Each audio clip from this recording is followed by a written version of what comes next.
तुम क्यों व्यर्थ में चिंता करते हो? तुम क्यों भयभीत होते हो? कौन तुम्हें मार सकता है? आत्मा ना कभी जन्म लेती है, ना ही इसे कोई मार सकता है। यही जीवन का अंतिम सत्य है।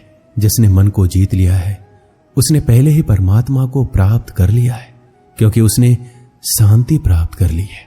ऐसे मनुष्य के लिए सुख दुख, सर्दी गर्मी और मान अपमान एक से हैं।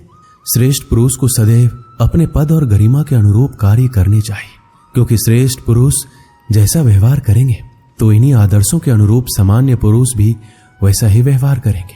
सफलता जिस ताले में बंद रहती है वह 2 चाबियों से खुलती है, एक कठिन परिश्रम और दूसरा दृढ़ संकल्प।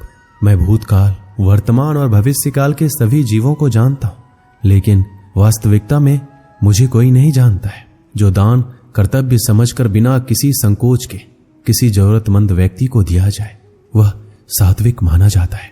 जो पुरुष सुख और दुख में विचलित नहीं होता है और इन दोनों में संभाव रहता है वह निश्चित रूप से मुक्ति के योग्य है।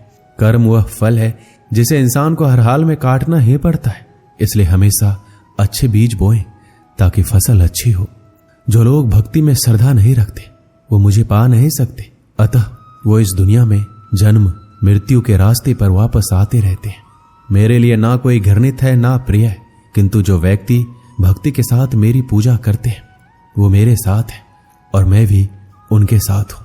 मनुष्य को जीवन की चुनौतियों से भागना नहीं चाहिए, ना ही भाग्य और ईश्वर की इच्छा जैसे वाहनों का प्रयोग करना चाहिए। मनुष्य को परिणाम की चिंता किए बिना, लोभ लालच बिना एवं निस्वार्थ और निष्पक्ष होकर अपने कर्तव्यों का पालन करना चाहिए। जिस तरह प्रकाश की ज्योति अंधेरे में चमकती है, ठीक उसी प्रकार सत्य भी चमकता है, इसलिए हमेशा सत्य की राह पर चलना चाहिए। जिस मनुष्य के अंदर ज्ञान की कमी और ईश्वर में श्रद्धा नहीं होती वो मनुष्य जीवन में कभी भी आनंद और सफलता को प्राप्त नहीं कर पाता। जब जब इस धरती पर पाप, अहंकार और अधर्म बढ़ेगा तो उसका विनाश कर धर्म की पुनः स्थापना करने हेतु मैं अवश्य अवतार लेता रहूंगा। वह व्यक्ति जो अपनी मृत्यु के समय मुझे याद करते हुए अपना शरीर त्यागता है वह मेरे धाम को प्राप्त होता है और इसमें कोई संशय नहीं है।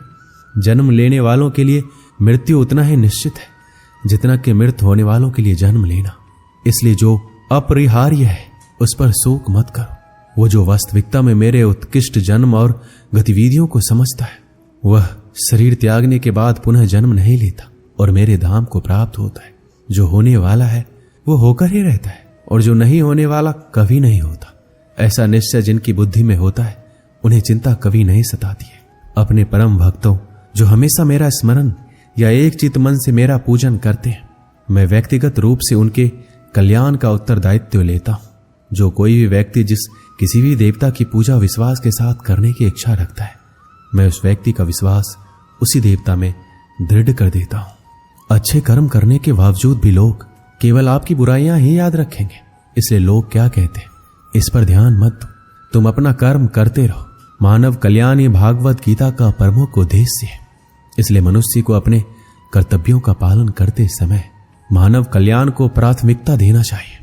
इतिहास कहता है कल सुख था, विज्ञान कहता है कल सुख होगा, लेकिन धर्म कहता है अगर मन सच्चा और दिल अच्छा हो तो हर रोज सुख होगा। क्रोध से भ्रम पैदा होता है, भ्रम से बुद्धि व्यग्र होती है, जब बुद्धि व्यग्र होती है तो तर्क नष्ट हो जाता है और जब तर्क नष्ट होता है तब व्यक्ति का पतन होता है। अपने आप को ईश्वर के प्रति समर्पित कर दो, यही सबसे बड़ा सहारा है।